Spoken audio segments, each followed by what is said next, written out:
The moisture, well, it doesn't end because we've got Helene down in the Gulf of Mexico. Lots of moisture flowing up ahead of that. And in terms of Helene, this is a massive storm system. It's 500 miles wide. I'll bring you the latest update here in a little bit. But for our forecast today, clouds, a little bit of scattered rain. We're in the 70s. In terms of Helene, now a strong Category 1 hurricane. We're going to watch this massive system strengthen big time today.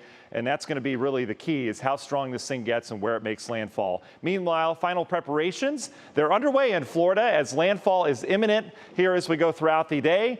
We're going to send it over to Jay Gray, who joins us live from Tallahassee. Jay, you're going to be in the thick of things later on today. How are you dealing with things right now?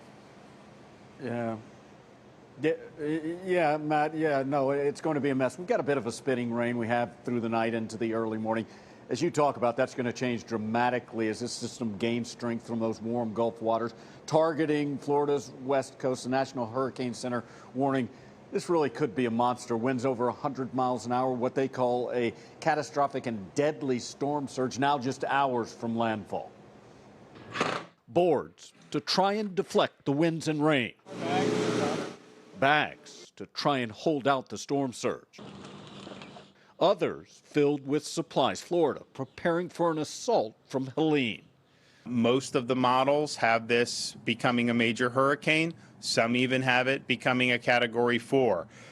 The storm churning in the warm waters of the Gulf, accelerating, intensifying, and growing. The hazards are going to be far-reaching from this area with tropical storm force winds 250 to 300 miles out. 3,500 National Guard troops have been deployed to the region, power crews from across the country. Tropical cyclone soon to be. And emergency response teams staged, ready to move in as soon as possible. We could expect anything from swift water and flooded area rescues to structural collapse. Along the coastline, the worry is not only winds well over 100 miles an hour, but a wall of water that could come with that. I'm stressed. I mean, they're calling for a possible 10-foot surge here. I've dealt with 7. That's 3 feet higher. Yeah, I am very concerned.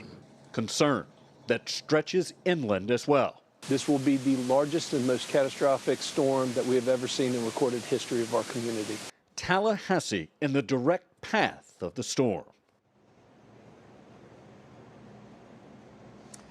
Yeah, let's talk a little more about the magnitude of this storm. And Matt, you know as well as anybody, this could be a hurricane and maintain hurricane status through inland into Georgia. So that speaks to the intensity of this storm, how large it is. And FEMA's saying that they're preparing for a multi-state event over 9 states or more. So this is really going to be a big storm headed this way. Yeah, Jay, it certainly is. And that's the big thing about this, is how wide it is. It's going to be so wide-reaching compared to some hurricanes. So power outages, Georgia, everywhere else. Jay, thank you so much for reporting live in Tallahassee this morning. We'll check in with you soon.